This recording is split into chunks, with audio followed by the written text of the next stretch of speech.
नमस्कार दोस्तों। आज आप सुन रहे हैं मालती जोशी जी की कहानी कोऊ ना जानन हार। तुम्हारे जिया जी नहीं रहे। कप में चाय डालते हुए मेरे हाथ अनायास कांप गए। मैंने इनकी ओर प्रश्नार्थक दृष्टि से देखा। अखबार हाथ में लिए ये कुटिल ढंग से मुस्कुरा रहे थे। उस क्षण वे मुझे बड़े अजनबी से लगे। मैंने अखबार उनके हाथ से झपट लिया। पहले ही पृष्ठ पर काले चौखाने में समाचार था। नगर के प्रसिद्ध कपड़ा व्यवसायी रोटेरियन श्री सेठ बनवारी लाल जी का लंबी बीमारी के बाद मुंबई के एक नर्सिंग होम में निधन हो गया। समाचार तो काफ़ी लंबा था, पर और आगे पढ़ने की इच्छा ही नहीं हुई। अखबार को मेज पर पटककर कसेले स्वर में मैंने कहा, मेरे जीजाजी को परलोकवासी हुए 18 वर्ष बीत गए। आपको शायद मैं बता चुकी हूँ। चौंकने की बारी अब उनकी थी। सॉरी अन्नू, उन्होंने अपराधी स्वर में कहा और किसी तरह चाय समाप्त कर वहाँ से उठ गए। उनके चेहरे पर पुते अपराध बोध ने बाद में मुझे धिक्कारना शुरू किया। इतना ताव खाने की क्या ज़रूरत थी भला? सब कुछ जानते बूझते भी उन्होंने आज तक इस विषय में कभी कुछ नहीं कहा था। आज ही पता नहीं कैसे इतनी ओछी बात कह गए। पर वे तो पराये ही हैं। हम लोग जो दीदी के परम आत्मीय हैं, हम भी तो इस अपराध से बरी नहीं हैं। हम भी तो दल बांधकर दीदी का न्याय करने बैठ गए थे और उतना बड़ा अन्याय कर डाला था। उसकी टीस अब तक सालती है। हम सब लोग तब अम्मा की तेरही पर भैया के यहाँ इकट्ठे हुए थे। बेचारी अम्मा मन में यह अरमान लिए ही चली गई कि बेटा उन्हें बेटी की कमाई खाने के पाप से उबार ले और अपने साथ लिवा ले जाए। जिस दिन भैया का रिजल्ट आया था, उसी दिन उन्होंने ऐलान कर दिया था कि अब वे किसी की धौंस नहीं सहेगी, अपने कमाऊ पूत के पास जाकर रहेगी। पर वह शुभ दिन कभी आया ही नहीं। सरकार की नई नीति के मुताबिक भैया की पहली पोस्टिंग वज्र देहात में हो गई थी। ढंग से आने जाने का साधन भी नहीं था। कॉलेज से नए नए निकले डॉक्टर 2 वर्ष तक देहातों में खट सकते थे। अधिकांश लोगों ने सरकारी नौकरी का मोह त्याग दिया। जो खाते पीते घर के थे, वह तो अपनी क्लिनिक खोलकर बैठ गए। कुछ पैसा कमाने के लिए खाड़ी के देशों में चले गए। भैया मन मारकर नौकरी करते रहे, पर जब भी घर आते अपनी दुर्दशा का बखान कर अम्मा को रुला रुला देते थे। अम्मा ने लाख कहा, मुझे साथ ले चल, कम से कम खाने पीने का तो आराम हो जाएगा। भैया कानों पर हाथ रख लेते, तुम्हारी छूत छात वहाँ कौन संभालेगा? और फिर रोज तो तुम्हें बीमार होना है। तू डॉक्टर जो साथ होगा, मैं तुम्हें देखूंगा या अपने मरीजों को? और फिर गांव में ना ढंग की दवाई मिलती है, ना इंजेक्शन मिलते हैं। शहर ले जाना चाहो तो ढंग की सवारी भी नहीं है। ना बाबा, कल को तुम्हें कुछ हो गया तो ये बहनें मुझे नोच खाएंगी। अम्मा बेचारी तो बेटे के हाथ से मरने को भी तैयार थी, पर बेटा दूसरी ही उधेड़ बुन में था। लगातार कोशिश करने के बाद उन्हें आखिर पीजी में एडमिशन मिल ही गया। फिर से पढ़ाई की बात सुनकर अम्मा को तो काट मार गया जैसे। पर भैया ने उन्हें समझा दिया कि आजकल एमबीबीएस की डिग्री को कोई टके सेर भी नहीं पूछता, और फिर इस पढ़ाई में तो वेतन भी मिलेगा। और अम्मा का मन रखने के लिए भैया स्टाइपेंड के रुपये मिलते ही 5-50 उन्हें जेब खर्च के लिए थमा देते। अम्मा धन्य हो जाती। उनका सोया हुआ आत्मसम्मान फिर जाग उठता। वह नहीं जानती थी कि भैया इसका 2 गुना दीदी से वसूल लेते थे। एमडी करते करते पता नहीं कब भैया अपने एक प्रोफेसर की नज़रों में चढ़ गए। उनके बहनोई को एक ऐसे ही होनहार डॉक्टर की तलाश थी जो उनका क्लिनिक भी देखे और उनकी इकलौती बेटी का हाथ भी थाम सके। उनके दोनों बेटे विदेशों में जाकर बस गए थे। ना उन्हें देश में रुचि थी, न पिता के फलते फूलते व्यवसाय में। बस चट मंगनी पट ब्याह वाली बात हो गई। हम लोगों को कुछ सोचने का मौका ही नहीं मिला। अम्मा तो इतने अच्छे रिश्ते की बात सुनकर ही गदगद हो गई थी। दोनों कुलों में आज तक ना तो ऐसी शानदार शादी हुई थी, ना ऐसा जोरदार दहेज आया था। देखने वालों की आंखें फटी की फटी रह गई थी। लेकिन शादी के बाद भाभी तो घर में आई नहीं, हाँ, भैया जरूर ससुराल चले गए। जाते समय भाभी अपना सारा सामान बटोर कर ले गई। एक तिनका भी यहाँ नहीं छोड़ा। घर फिर वैसे का वैसा निराभरण अकिंचन रह गया। और इस बार तो भैया भी चले गए।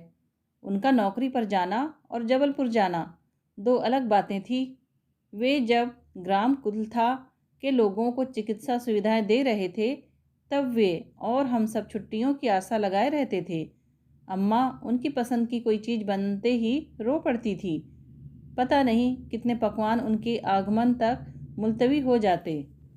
जाते हुए हर बार एक पूरी डोलची भरकर खाद्य सामग्री भैया को साथ ले जानी होती थी। पर अब तो पूरा परिदृश्य ही बदल गया था। भैया अपनी संपन्न ससुराल में हर तरह का वैभव भोग रहे थे। अब तो नौकरी नहीं थी, धंधा था, इसलिए छुट्टी का सवाल ही नहीं उठता था। अब तो चिट्ठी के लिए भी हम लोग तरस जाते थे। तीज त्योहार पर वे आते तो लगता घर में एक नहीं दो दो मेहमान आ गए हों। भाभी हर बार आते समय ढेर सारी मिठाइयाँ लाती, सबके लिए कीमती साड़ियाँ और तोहफे लाती। पर हम लोगों के संबंध औपचारिक ही बने रहे।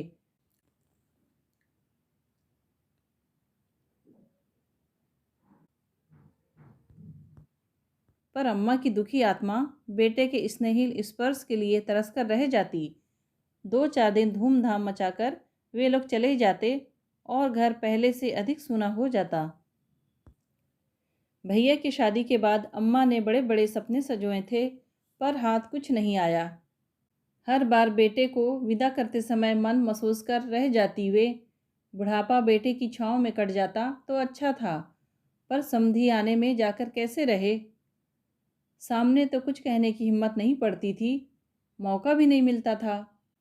पर बाद में मुझसे चिट्ठी लिखवाती कि बेटे अब अपना घर बार बसाओ। ससुराल में 4 दिन की पहुनाई अच्छी लगती है, 30 दिन रहने से मान घटता है। ऐसी 3-4 चिट्ठियों के बाद एक बार भैया ने मुझे ही डांट कर लिख दिया था, यह क्या उल जलूल लिखा करती हो तुम? जानती नहीं यहाँ सब लोग पढ़ते हैं, कम से कम मुक्ता तो पढ़ती ही है। और अलग घर बसाना क्या इतना सरल है? 1,800 तो किराए के लिए चाहिए। तुम्हारी भाभी को लेकर किसी दड़बे में तो नहीं रह सकता। जरा पैर जमने तो दो मेरे। और पैर जमाने के लिए उन्हें 4-5 साल लग गए। इस बीच टिंकू और पिंकी भी आ गए। फिर उन लोगों का आना और भी कम होता चला गया, क्योंकि छोटे छोटे बच्चों को लेकर इतनी दूर का सफ़र भाभी के लिए मुश्किल था। जिन दिनों भैया अपने नए बंगले में शिफ्ट हुए, उन्हीं दिनों यह तनु दीदी का कांड हो गया। पूरे 1 महीने तक सारा घर परेशान रहा। सबकी भूख प्यास गायब हो गई थी। उनकी शादी के बाद ही सबने राहत की सांस ली। छुट्टी के बाद वापस लौटते हुए भैया ने साफ कह दिया, अम्मा अब तुम अन्नू को निपटा कर मेरे पास आना। दीदी तो दिन भर घर में रहती नहीं, तुम भी ना रहोगी तो। और फिर यहाँ रहकर तुम ठीक से घर बार भी देख सकोगी। वहाँ तो मुझे समय नहीं मिलेगा। मतलब यह है कि वे अम्मा को ले जाने के लिए तैयार थे, पर अन्नू भी साथ जाए ये गवारा नहीं था। कुछ तो अम्मा तनु दीदी के कांड से बौखलाई हुई थी, कुछ उन्हें बेटे के पास जाने की भी उतावली थी। उन्होंने मेरी शादी की ऐसी जल्दी मचाई कि बीए भी नहीं करने दिया। 10-5 लोगों से कह सुनकर मेरा ब्याह पक्का ही कर डाला। विदा वाले दिन मैंने आंखों में आंसू भरकर भाभी से कहा था, अम्मा को अपने साथ ले जाना भाभी, यहाँ वह बहुत अकेली पड़ जाएगी। दीदी से उनकी एक पल को भी नहीं बनती है। ले जाएंगे भाई, भाभी ने मेरे गाल थपथपाकर कहा था। आखिर हम ही तो ले जाएंगे, दूसरा कौन बैठा है? उनके स्वर में इकलौती पुत्रवधू होने की बेजारी साफ झलक रही थी। पर अम्मा का जाना टलता ही रहा। और फिर एक दिन अचानक उन्होंने खाट पकड़ ली। उन्हें लकवा मार गया था। भैया भाभी दौड़े दौड़े आए। उन्होंने रुपयों की बरसात करके डॉक्टरों की एक पूरी फौज जुटाई। दिन भर के लिए नर्स का भी इंतजाम कर दिया और लौट गए। जाते जाते अम्मा को आश्वस्त कर गए कि सफ़र के लायक होते ही मैं तुम्हें ले जाऊंगा। पर इतने बड़े आश्वासन के बावजूद भी अम्मा का चेहरा वैसा ही भावहीन बना रहा। ना तो वे रोई और ना मुस्कुराई। इस कड़वे सत्य को जैसे उन्होंने पचा लिया था कि बेटे के घर में उनके लिए स्थान नहीं है। उन 2 सालों में मैं 3-4 बार उनके पास रह आई थी। उनका निस्सहाय लाचार व्यक्तित्व देखकर रोना आता था, पर अम्मा एकदम शांत हो गई थी। न रोना, न बिसुरना, न शिकायत, न उल्हाना। नियति से जैसे उन्होंने समझौता कर लिया था। बेटे बहू ने जीते जी तो अम्मा को सुख नहीं दिया, पर उनकी मृत्यु को जरूर संवार दिया। ऐसी शान से अर्थी उठी कि देखने वाले दंग रह गए। पाई पाई दांत से पकड़ने वाली अम्मा पर सैकड़ों के सिक्के लुटाए गए। 50 किलो तो फूल आए थे। पुरानी सी सॉल और बच्ची कुची ऊन के स्वेटर में ठिठुरने वाली अम्मा को कश्मीरी दुसाला उड़ाकर विदा किया गया था। वहाँ से लौटने के बाद चंदन की लकड़ी और शुद्ध घी का हिसाब भी किसी ने बताया था। सभी अद्भुत था। उस रात आंसू पोंछते हुए भाभी बोली, बेचारी अम्मा जी अपनी जिम्मेदारियों से, अपनी बीमारियों से खुद ही जूझती रही, चाह कर भी हमारे पास नहीं आ सकी। अब कम से कम उनका श्राद्ध तो बेटे के घर होने दो, हम लोगों को इतनी सेवा का मौका तो दो। नाते रिश्तेदार सुशीला बहू के वचन सुनकर गदगद हो गए थे। फिर बहस की गुंजाइश ही नहीं रही। तीसरे के बाद हम सब, मैं, लाव लश्कर जबलपुर चले आए। तनु दीदी बड़ी दुष्ट हैं। बोली, भाभी का वहाँ छोटे से घर में उस पुरातन माहौल में दम घुट रहा होगा, तभी तो यह प्रेम उमड़ा है। खैर कुछ भी हो, भैया भाभी ने अंतिम संस्कारों में दिल खोलकर खर्च किया, कोई कोर कसर नहीं रहने दी। जिस बंगले ने अम्मा के दीनहीन व्यक्तित्व को सदा नकारा था, वहाँ अब उनका एक एनलार्ड चित्र बड़ी प्रतिष्ठा के साथ लगा हुआ था। 13 दिन तक वहाँ फोटो के सामने भजन होता रहा। रोज गरुड़ पुराण बाँचा गया। अम्मा तो कभी तीर्थ यात्रा पर जा नहीं सकी, पर उनका अस्थि कलश धूमधाम से संगम में विसर्जित हुआ। वे हमेशा अपनी झलगी खटिया पर जीर्ण शीर्ण बिस्तर में सोती रही, पर ब्राह्मणों को सेमल की रुई के गद्दे, तकिए और मखमल की रजाइयाँ दी गई। एक ठो सनमाइका का पलंग भी बनवा देते, तनु दीदी ने चिढ़कर कहा था। मैंने ही तब बड़ी मुश्किल से उन्हें चुप कराया था। भाभी हमारे यहाँ हमेशा मेहमान बनकर ही आती रही। एक कप चाय भी बनाकर दे देती तो अम्मा जैसे धन्य हो जाती। पर इस समय पता नहीं उनमें कहाँ से उत्साह आ गया था। नौकरों की फौज साथ लेकर दौड़ दौड़ कर सब व्यवस्था कर रही थी। गहमा गहमी ऐसी थी जैसे कोई शादी का घर हो। श्राद्ध वाले दिन तो सचमुच उत्सव का सा वातावरण था।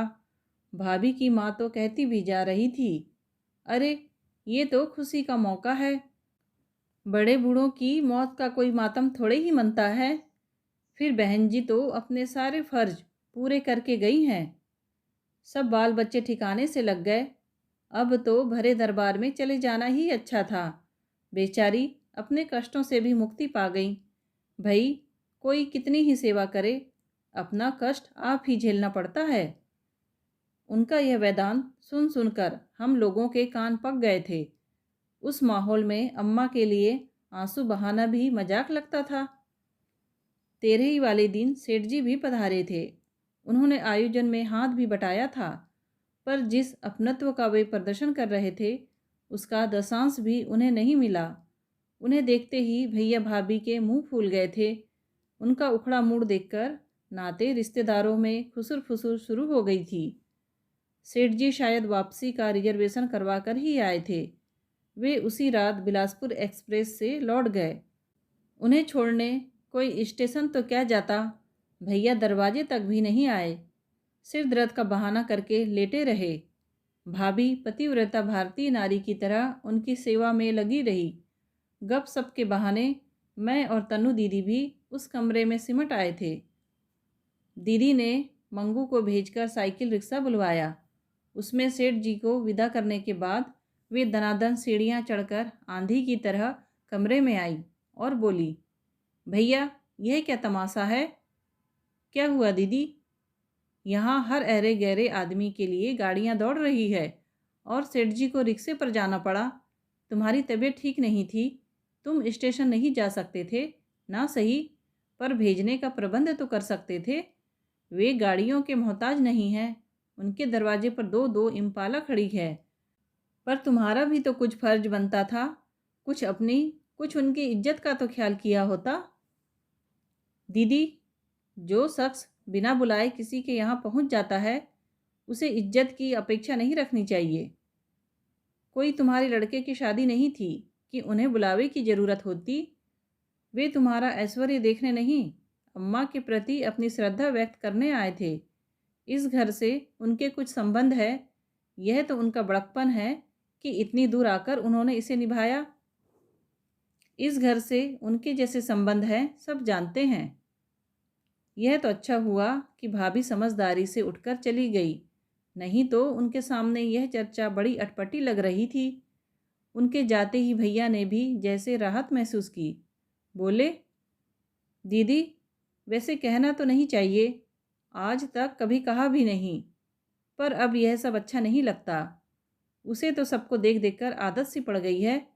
अब तो बोलने वाले भी थक कर चुप हो गए हैं, पर उनका यहाँ आना जरा अच्छा नहीं लगा। मैंने जानबूझकर उन्हें कार्ड नहीं भेजा था, फिर भी वे चले आए। मेरे ससुराल वालों का तो ख्याल किया होता। मैं तो शर्म से ज़मीन में गड़ा जा रहा हूँ। दीदी हद बुद्धि होकर छोटे भाई का प्रवचन सुन रही थी। हर शब्द के साथ उनके चेहरे की रेखाएं तनती जा रही थी। भैया के चुप होते ही कसेले स्वर में बोली, कपिल, पहली बार ससुराल किसकी कार में बैठकर गए थे, याद है? नई बहू को पहली बार किसके गेस्ट हाउस में ठहराया था? यह तो याद होगा। तब तुम्हें शर्म क्यों नहीं आई? इतने ही शर्मदार थे तो पीएमटी की परीक्षा में बार बार क्यों बैठते रहे? कहीं क्लर्क क्यों नहीं बन गए? डॉक्टरी पढ़ना क्या ऐसा ज़रूरी था?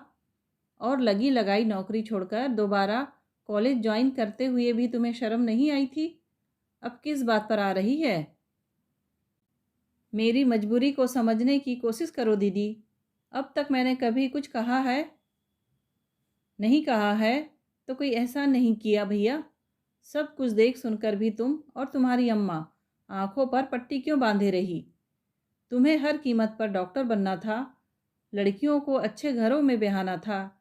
इसके लिए पैसा कहाँ से आएगा, कैसे आएगा, इसकी तुम लोगों को कोई चिंता नहीं थी। आज तुम्हारे सब काम पूरे हो गए हैं, तुमने अपने पैर जमा लिए हैं, बहनों से भी फारिग हो चुके हो। अब तो अम्मा को भी फूंक आए हो। अब आराम से बैठकर बड़ी बहन को ऊंच नीच समझा सकते हो, उस पर शर्म कर सकते हो जिसने तुम्हारे लिए अपना सर्वस्व त्याग दिया। भैया का चेहरा इतना सा निकल आया, तनु को शायद दया आ गई। बोली, भैया को गलत मत समझो दीदी, उन्हें हमें सबको आप पर नाज है। आपके त्याग और तपस्या को तो हम कभी भुला ही नहीं सकते, पर अपने ससुराल वालों का तो ख्याल करना पड़ता है ना। उनके मुंह तो हम बंद नहीं कर सकते। अरे वाह, सूप बोला तो बोला, अब छलनी भी बोलने लगी। क्या कहते हैं तुम्हारे ससुराल वाले? तुम्हारे मुछंदर ससुर ने जब 30,000 के लिए मुंह फाड़ा था, तब नहीं सोचा कि ये बिना बाप के बच्चे हैं, इतना पैसा कहाँ से देंगे? और तुम्हारा यह गोबर गणेश सतीश, प्रेम करते समय तो होश नहीं था, शादी की बात उठते ही लल्लू जी माँ के आंचल तले छुप गए, बाप के आज्ञाकारी पुत्र बन गए। तनु, याद रखो कि यदि उस समय मैंने भी हाथ खींच लिया होता तो तुम्हारी मुनमुन आज किसी अनाथालय में होती, या क्या पता उसे पैदा ही नहीं होने दिया जाता। तुम्हारी अम्मा ने अपने बच्चे पालने के लिए मेरे अजन्मे बच्चे को मरवा डाला था, पर मैंने ऐसा नहीं होने दिया। तुम्हारी अम्मा ने। ये बार बार तुम्हारी अम्मा क्यों कह रही हो दीदी? क्या वह तुम्हारी माँ नहीं थी? नहीं, मेरी माँ तो बाबूजी के साथ विदा हो गई। अब जो घर में थी वह तुम्हारी माँ थी, एक स्वार्थी, झगड़ालू, मुंहफट, खूसट बुढ़िया थी जिसने मेरा जीवन नरक बना दिया था। तुमने तो उसका श्राद्ध आज किया है, मैं तो उसका तर्पण बरसों पहले कर चुकी हूँ।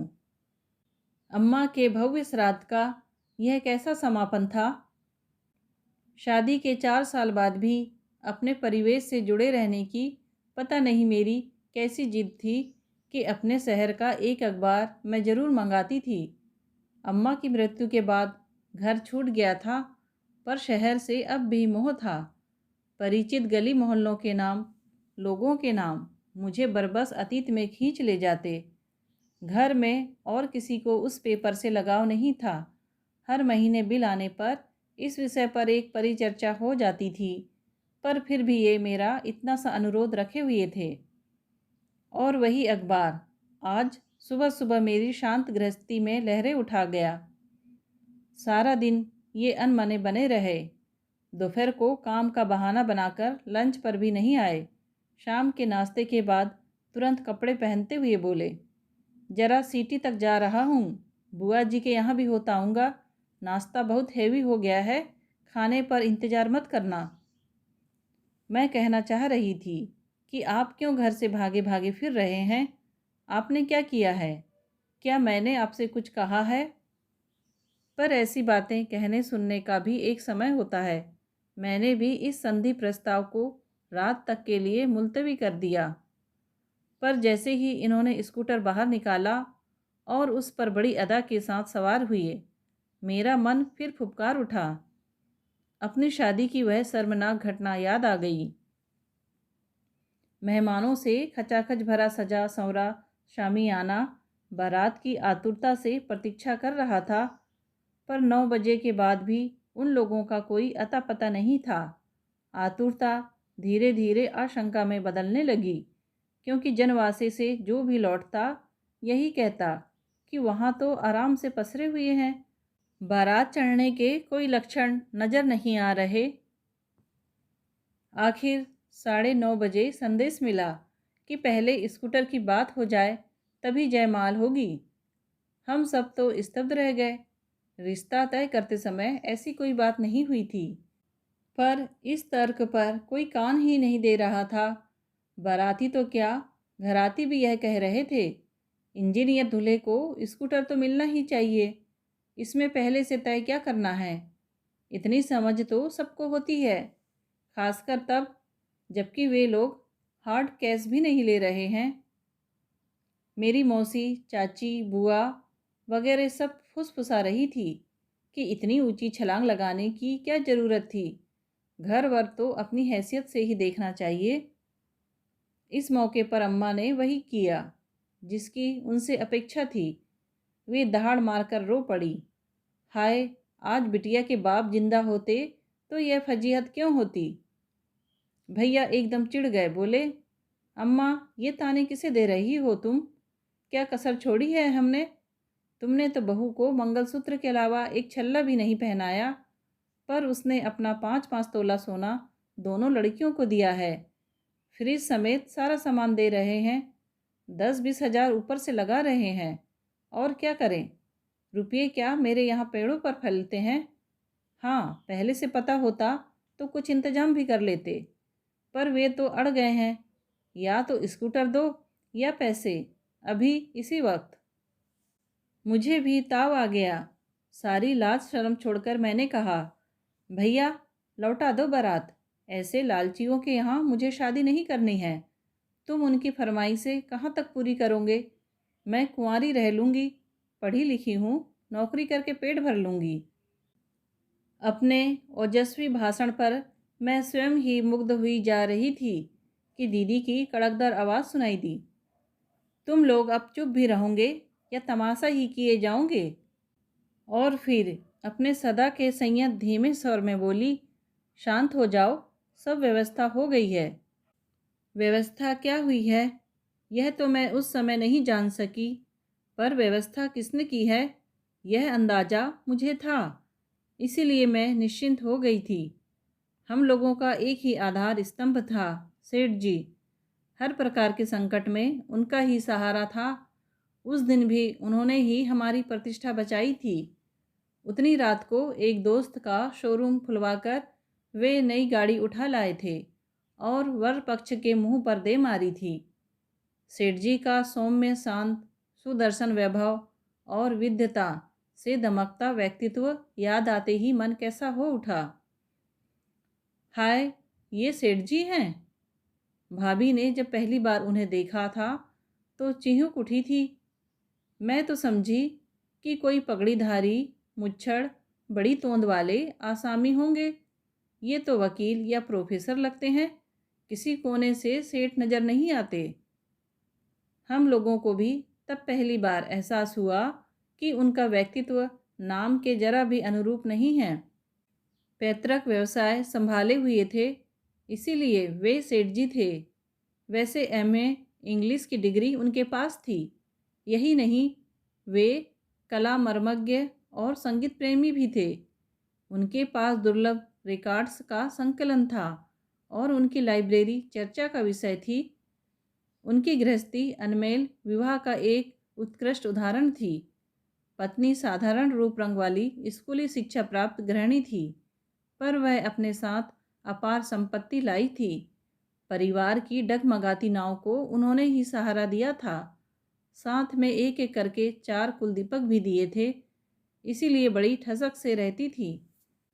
बड़ी सेठानी जी अक्सर मंदिर आते जाते अम्मा के पास थोड़ी देर बैठ लेती थी। तब वे बहू के उद्दंड स्वभाव की, बेटे की अपार सहनशीलता की गाथा सुनाकर मन हल्का कर लेती थी। घर के इसी वातावरण ने सेठ जी को गंभीर बना दिया था। बहुत छोटी उम्र में परिवार का, व्यवसाय का बोझ कंधे पर आ गया था, इसीलिए वे असमय प्रौढ़ भी हो गए थे।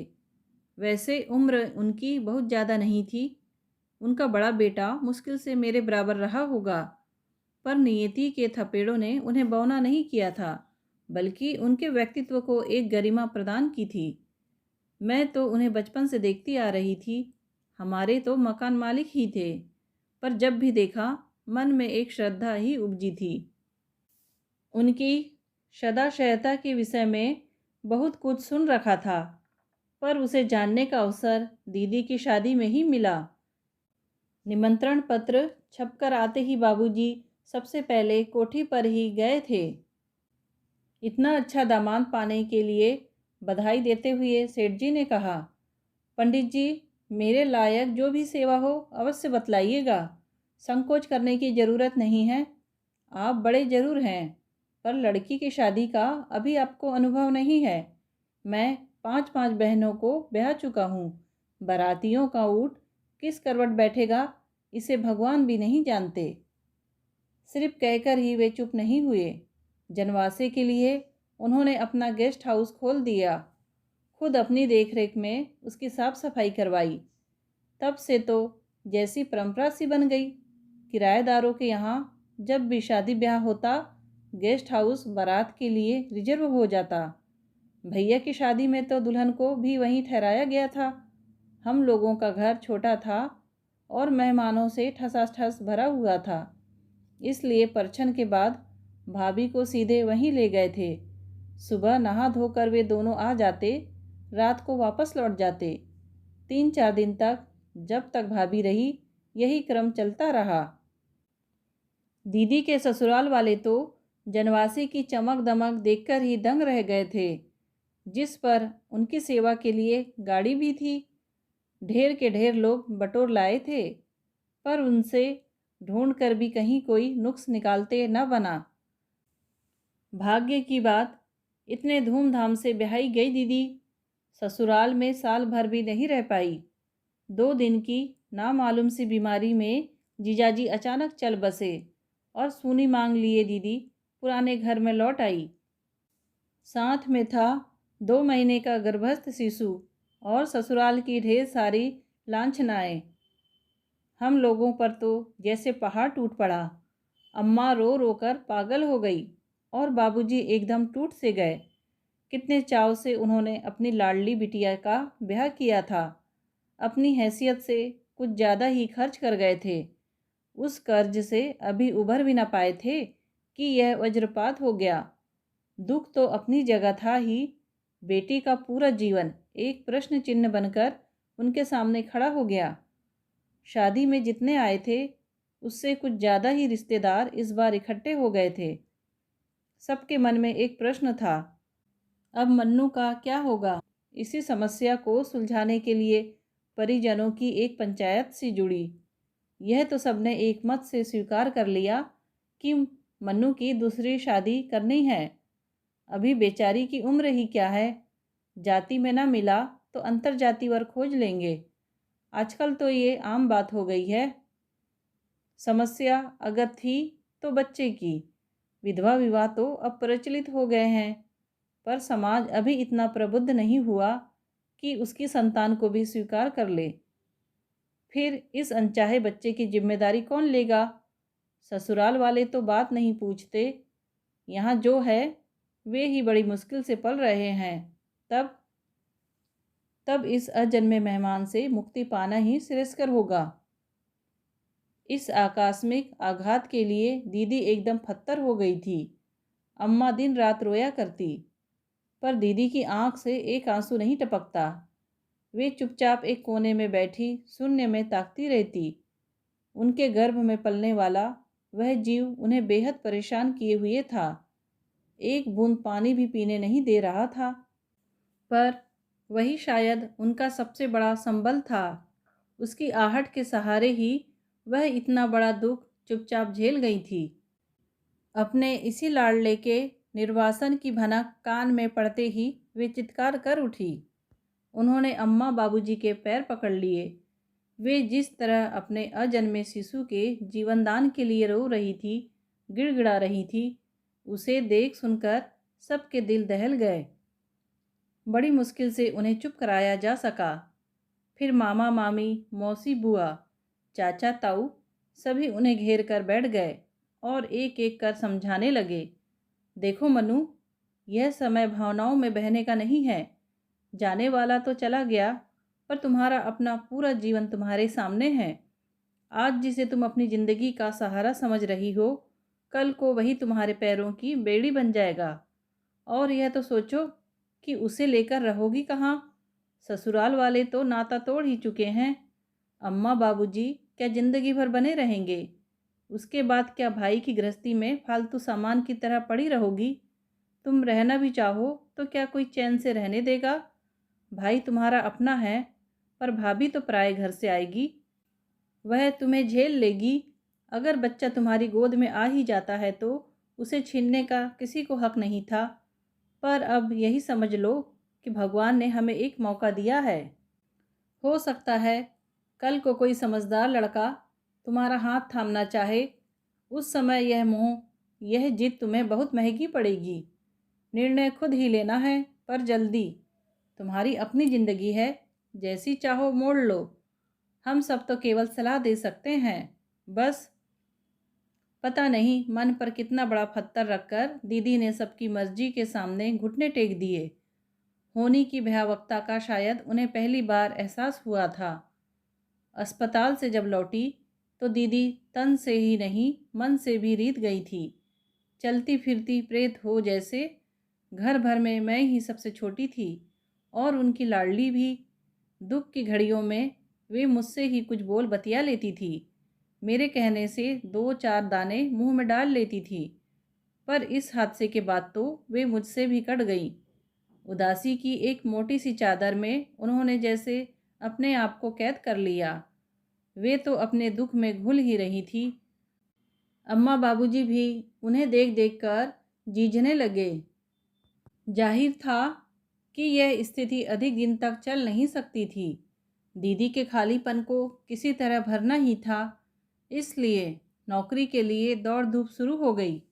बीए पास थी, काम तो कहीं ना कहीं लग ही जाता, पर सबने सुझाया कि जब करनी ही है तो जीजाजी के ऑफिस में क्यों नहीं। वहाँ चैन में प्राथमिकता तो मिलेगी ही, नौकरी भी पक्की हो जाएगी। इसके साथ ही जीजाजी के इंश्योरेंस, प्रोविडेंट फंड और पेंशन आदि की कार्रवाई शुरू हो गई। ये सारे काम बहुत जानलेवा थे। भैया अभी छोटे थे और बाबूजी तो एकदम पस्त हो चुके थे। सारी भागदौड़ का जिम्मा सेठ जी ने अपने ऊपर ले लिया। उनके 2-4 वकील लगे ही रहते थे। वे इस समय बड़े काम आए। बाबूजी दफ्तर दफ्तर भटकने की जहमत से बच गए। बीमे की पॉलिसी पर जीजाजी की मां का नॉमिनेशन था। उसे बदलने का बेचारों को मौका ही नहीं मिला था। उसके लिए भी कोर्ट कचहरी करनी थी। इन सब के लिए बाबूजी के पास न रुपया था न हिम्मत। सेठ जी उस समय देवदूत से लगे थे तो कोई आश्चर्य नहीं था। नौकरी के साथ दीदी के जीवन का एक अनचिन्हा, अनसोचा और अनचाहा पर्व प्रारंभ हुआ। उस दिन से ही घर में ऐसी गहमा गहमी थी जैसे कोई बच्चा पहली बार स्कूल जा रहा हो। अरसे बाद घर में कढ़ाई चढ़ी थी और अम्मा ने देसी घी में पूड़ियाँ उतारी थी। बाबूजी नया लंच बॉक्स ले आए थे। रंगीन फोल्डिंग छाता पड़ोस की चाची दे गई थी। तनु ने दीदी का बड़ा सा जूड़ा बना दिया था। अम्मा ने बॉम्बे डाइंग की एक प्यारी सी साड़ी पहनने के लिए निकाल दी थी। सामने वाली सुकलाइन आकर कह गई थी, मनु, काली ही सही, बिंदी जरूर लगा लेना। बेकार किसी की सहानुभूति बटोरने की ज़रूरत नहीं है। और फिर हर सामने वाला व्यक्ति दूध का धुला नहीं होता। ऐसे में बिंदी रक्षा कवच का काम करती है। दीदी बिना किसी प्रतिवाद के सबकी सुन रही थी, सबके मन की कर रही थी। वे इन दिनों यंत्र चालित गुड़िया सी बन गई थी। जहाँ साथ चलने को कहा जाता चल देती, जिस कागज़ पर हस्ताक्षर करवाए जाते कर देती, जो दिया जाता पहन लेती, जो सामने आ जाता खा लेती। उनकी अपनी कोई इच्छा अनिच्छा, पसंद नापसंद नहीं रह गई थी। उनके जीवन का यह महाशून्य नौकरी की आपाधापी में शायद थोड़ा भर जाएगा, यही सोचकर सबने इस नौकरी के लिए पहल की थी। बाबूजी वातावरण को सहज बनाने का बार बार प्रयास कर रहे थे।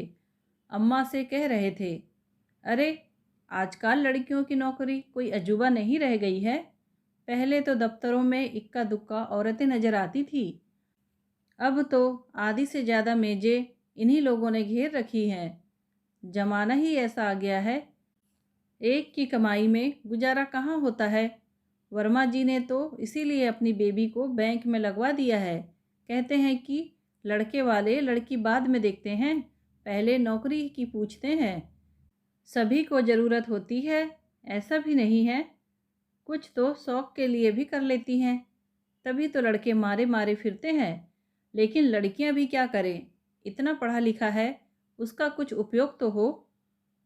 बाबूजी का प्रवचन अम्मा के लिए कम, दीदी के लिए ज़्यादा था, ताकि वे जान ले कि उनके जीवन में कुछ असामान्य नहीं घट रहा है। वे तो बस प्रवाह की एक लहर बनने जा रही हैं। ठीक 10 बजे बाबूजी ने भैया को रिक्शा लेने भेजा। हंसकर बोले, पहले दिन तो रही सी झाड़ लें, फिर तो रोज़ बस में जाना ही है। उनका यह परिहास भी इतना करुण था कि मुझे तो रुलाई छूट गई। पर दीदी चप्पल पहने दरवाजे के पास मूर्तिवत खड़ी रह गई। रिक्शा आते ही जैसे वे चलने को हुई तो बाबूजी ने कहा, बेटे पहले दिन काम पर जा रही हो, ठाकुर जी के हाथ तो जोड़ लो। और हम सबको चकित करती दीदी एकदम तनकर खड़ी हो गई और नागिन की तरह फुफकार कर बोली, किस खुशी में। जल्दी में बाबूजी को कोई उत्तर ही न देते बना। उस परमपिता परमात्मा से जाकर क्या कहूँ, यही कि हे प्रभु, तू बहुत दयालु है। तेरी असीम अनुकंपा से श्री आलोक कुमार की कुर्सी खाली हो गई है और सौभाग्य से मुझे मिल गई है। यही ना कि और कुछ भी करना पड़ेगा। बहुत देर बाद बाबूजी का बोल फूटा। मरी सी आवाज़ में बोले, देखो बिटिया, तुम्हारा मन ना हो तो ना सही, नौकरी करना कोई ऐसा ज़रूरी नहीं है। हम लोगों ने तो यही सोचा था कि तुम्हारा दिल लग जाएगा। दिल लगे या न लगे बाबूजी, मुझे नौकरी तो करनी ही है। कब तक आप पर बोझ बनी रहूँगी। पर मेहरबानी करके भगवान का धन्यवाद करने के लिए तो मत कहिए। और वे चप्पल फटकारती हुई रिक्शे पर जाकर बैठ गईं। हम सब स्तब्ध थे। पिछले दिनों दीदी इतनी चुप चुप थी कि हम उनकी आवाज़ ही भूल गए थे। आज उन्होंने अपना सारा संचित आक्रोश हम सब पर उड़ेल दिया था। सुबह से बाबूजी ने बड़ी मुश्किल से हिम्मत जुटाई थी। दीदी की बातें सुनकर उनका मुंह सूख गया। किसी तरह अपने को ठेलकर वे बाहर ले गए और सिर नीचा करके दीदी की बगल में जाकर बैठ गए। दीदी को दफ्तर पहुंचाकर वे 1 बजे घर लौटे थे। मई की तपती दोपहरी में पैदल चलकर आए थे, जैसे अपने आप को सजा दे रहे हों। धूप और थकान से बेहाल, पसीने से लथपथ वे आते ही निढाल होकर पड़ गए। शाम तक तो डॉक्टर बुलाने की नौबत आ गई। डॉक्टर मेहरा ने बताया कि धूप लग गई है, पर हम सब जानते थे कि धूप नहीं, उन्हें दीदी की बात लग गई है। इतने दिनों तक बड़ी मुश्किल से अपने पर काबू किए हुए थे वे, एक झटके में ही बिखर गए। इस घटना के बाद 2 महीने वे जीवित रहे, पर ऐसे कि जैसे बेहोशी में जी रहे हों। उनके जीवन का रस ही जैसे किसी ने निचोड़ लिया हो, और जिस दुख को वे इतने दिन तक मन ही मन पीते रहे, वही एक दिन उन्हें निगल गया। 6 महीने के भीतर हम पर यह दूसरा वज्रपात था। संकट और परीक्षा की इन घड़ियों में दीदी अगर हमारे साथ नहीं होती तो पता नहीं हमारा क्या बनता। यह बात तो बहुत छोटी सी है कि उन्हीं के दम से हमारे यहाँ दोनों वक्त का चूल्हा जल रहा था। सबसे महत्वपूर्ण तो यह था कि उन्होंने एक पल के लिए भी हमें यह महसूस नहीं होने दिया कि अब हम अनाथ हो गए हैं। वे फिर से पहले वाली स्नेहमयी दीदी बन गई थी। पहले वे हमें अपनी ओट में छिपाकर अम्मा बाबूजी के रोज़ से बचा लेती थी, अब विधाता के कोप से हमारी रक्षा कर रही थी। पहले अपने जेब खर्च से हमारी छोटी मोटी फरमाइशें पूरी कर दिया करती थी, अब जिंदगी की अहम ज़रूरतों को पूरा कर रही थी। अब फिर से उनसे अपने सुख दुख की बात की जा सकती थी। उनकी गोद में सिर छिपाकर निसंकोच रोया जा सकता था। बाबूजी की प्राइवेट नौकरी थी, पेंशन का वहाँ कोई प्रावधान नहीं था, फिर भी उन्होंने भैया की नौकरी के लिए पेशकश की थी। भैया तो एकदम रुआंसे हो गए थे। बचपन से ही वे डॉक्टर बनने का सपना पाले हुए थे। बाबूजी की भी यही तमन्ना थी। अब 19 वर्ष की कच्ची उम्र में बाबूगिरी में चिपकने की कल्पना उनके लिए असहनीय थी।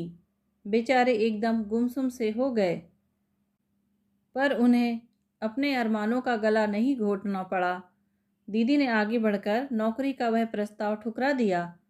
बाबूजी नहीं रहे तो क्या हुआ, मैं तो हूँ, मैं अपने भाई को डॉक्टर बनाऊंगी। मुसीबत अगर थी तो अम्मा को लेकर थी। पता नहीं कैसी हो गई थी कि उन्हें समझना और समझाना मुश्किल हो गया था। उनका दुख स्वाभाविक था, पर उसे व्यक्त करने का ढंग बड़ा अशोभनीय लज्जास्पद था। जीजाजी की मृत्यु के बाद उनका लगातार रोना देखकर हम लोग परेशान हो गए थे, पर बाबूजी की मृत्यु पर तो उनका शोक अनर्गल प्रलाप में बदल गया था। अपने सारे सुसंस्कार ताक पर रखकर वे दिन रात दीदी को कोसती रहती कि खसम को खाकर मरने यहाँ आ गई और बाप को भी खा गई। दोनों घर उजाड़कर अब महारानी चैन से बैठी है। हम लोग सुनते और काँप काँप जाते। इस तरह की भाषा पहले कभी सुनी भी नहीं थी। अपनी स्नेहशिला जननी का यह रूप हमारे लिए सर्वथा नया था। क्या ये वही अम्मा है जिन्होंने दीदी की शादी के 2 महीने पहले से ही रोना कल्पना शुरू कर दिया था? शादी का काम करते या उसकी बात भी करते करते उनके आंसू निकल आते थे। विदा के दिन तो वे एकदम बेहोश हो गई थी। दीदी जब अपने दुर्भाग्य का लेख लेकर ससुराल से लौटी तो अम्मा ने उन्हें ऐसे सहेज लिया था जैसे वह नन्ही बच्ची हो। अपनी ममता का ऐसा मजबूत घेरा उनके चारों ओर बना दिया था कि संवेदना प्रकट करने वाले भी दीदी तक पहुंच नहीं पाते थे। वे ही अम्मा अब कैसी हो गई थी। अब स्नेह का स्रोत किसने सोख लिया था। और उस दिन तो हद ही हो गई। मैं बैठक वाले कमरे में बैठकर पढ़ रही थी कि पड़ोस की चाची ने आवाज़ दी, अनु जरा सुनना। दरवाज़ा खोलकर देखा, लगदग साड़ी पहने, मेहंदी महावर लगाए सजी संवरी चाची कहीं जाने को तैयार खड़ी थी। ये चाबी रख ले अन्नू, पप्पू मुन्ना स्कूल से लौटे तो दे देना। वे जाने को मुड़ी थी कि अम्मा बाहर निकल आई। इतनी धूप में कहाँ जा रही हो दुल्हन? चाची एकदम सक पका गई। अम्मा का और उनका पिछले 15-20 वर्षों का साथ था। बुलावे में, मंदिर में, बाजार में, हर कहीं दोनों साथ ही जाती थी। इसीलिए चाची बेचारी बाहर ही चाबी देखकर खिसक रही थी कि अम्मा ने रोक ही लिया। इतनी धूप में कहाँ चल दी? चाची सक कुचाकर बोली, परले मोहल्ले वाली सुखलाइन ने सुहागी ने न्योती हैं। कब से जाना था, पर काम निपटाते यह टेम हो गया। चलूँगी अब। अन्नू, चाबी का ख्याल रखना बिटिया। और चाची जैसे जान छुड़ाकर भागी।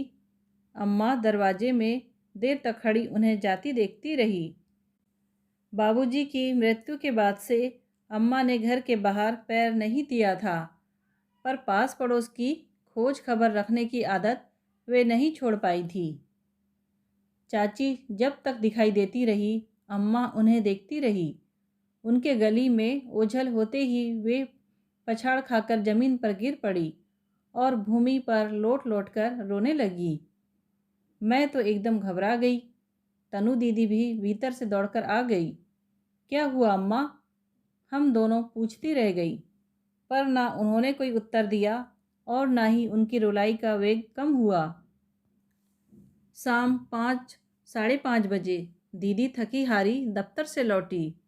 अम्मा उस समय भी अस्त व्यस्त अवस्था में नंगे फर्श पर पड़ी हुई थी। क्या हुआ? दीदी ने घबरा कर पूछा। अम्मा एकदम उठ बैठी।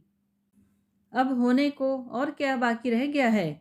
करमजली पता नहीं किस घड़ी में अपनी सूनी मांग लेकर घर में घुसी थी कि मेरा भी सिंगार छीन गया। निगोड़ी मुझे भी अपना जैसा कर गई। हम तीनों जैसे फत्तर हो गईं। हम तो यही समझ रहे थे कि बाबूजी के वियोग में अम्मा पगला गई है, पर शायद उससे भी बड़ा दुख था सुहागिन की उपाधि का छिन जाना। कितनी ठसक के साथ शादी ब्याह में मुंडन कंछेदन में जाती थी, वह अधिकार छिन गया। अपनी इस हताशा को वे इतने निर्मम ढंग से दीदी पर थोपेंगी, किसने सोचा था? पूरी शाम घर में सन्नाटा सा रहा। हम बार बार कनखियों से दीदी को देख रहे थे, पर उन्हें जैसे कुछ भी नहीं व्यापता था इन दिनों। उन्होंने इत्मीनान से स्टोव जलाकर अपने लिए चाय बनाई। फिर हम दोनों बहनों को आवाज़ देकर कहा, तनु तू आटा लगा, तब तक अन्नू सब्जी काट देगी। मैं ज़रा कपड़े बदल कर आती हूँ, फिर चटपट खाना बना दूँगी। खा पी कर तुम लोग पढ़ने बैठो। ये रोना धोना अब रोज का ही लगा रहेगा।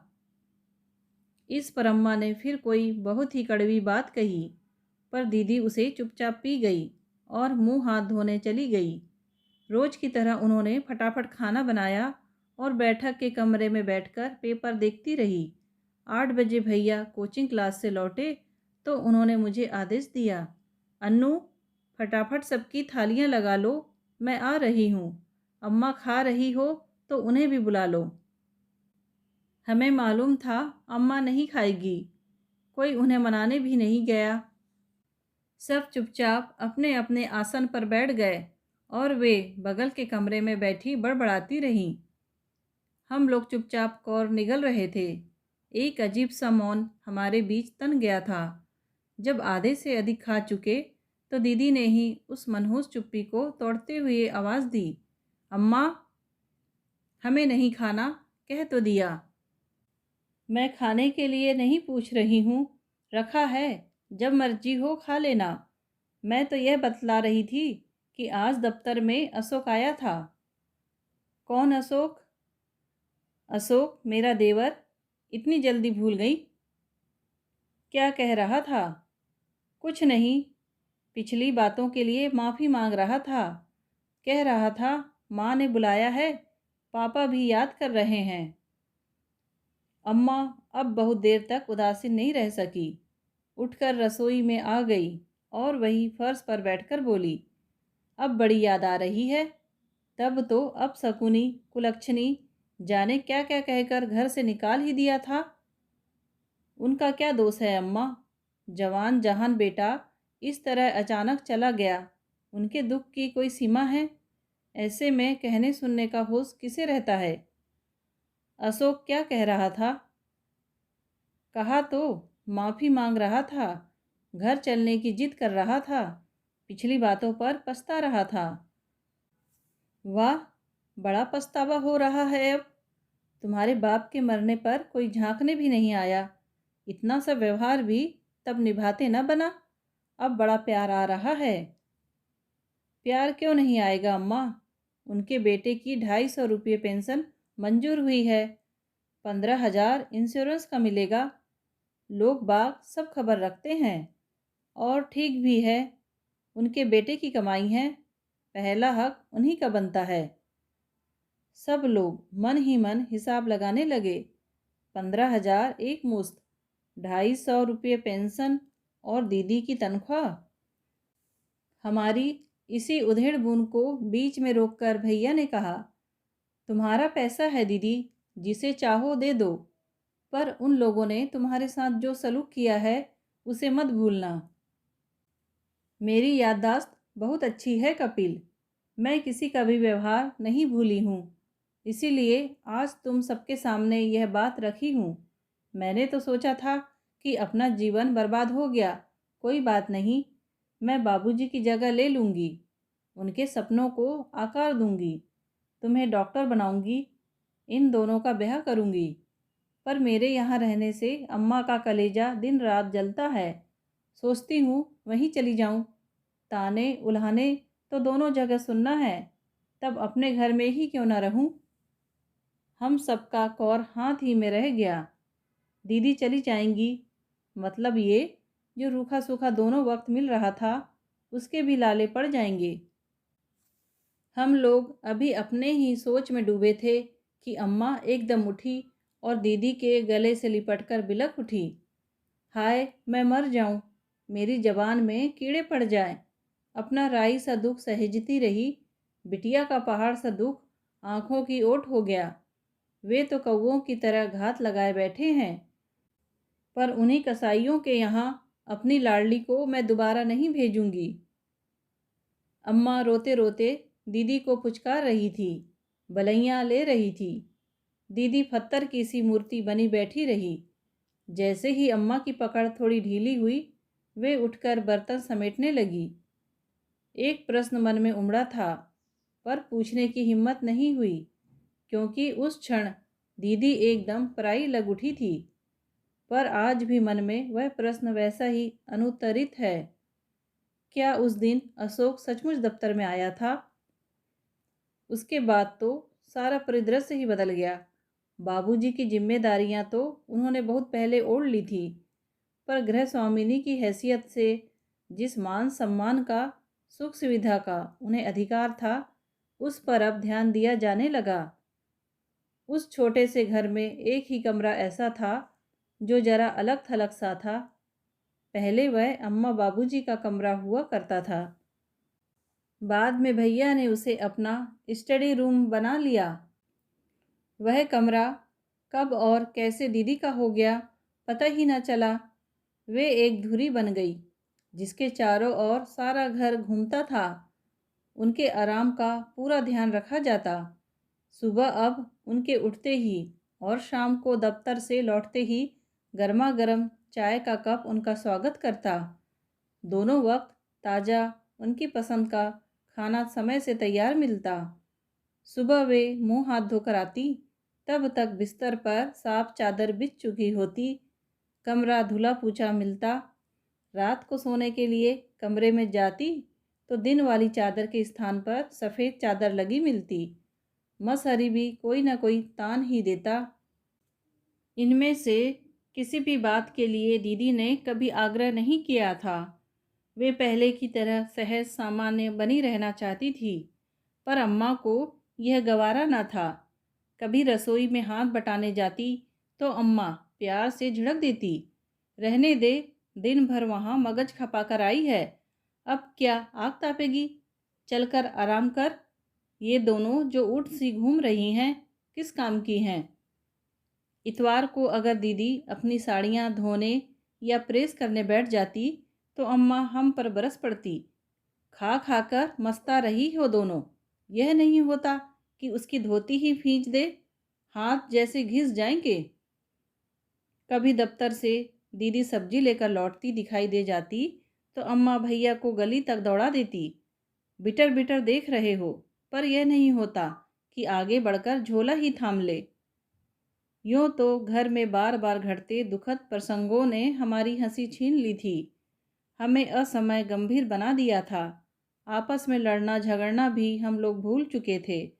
घर में हरदम एक मनहूस सन्नाटा छाया रहता।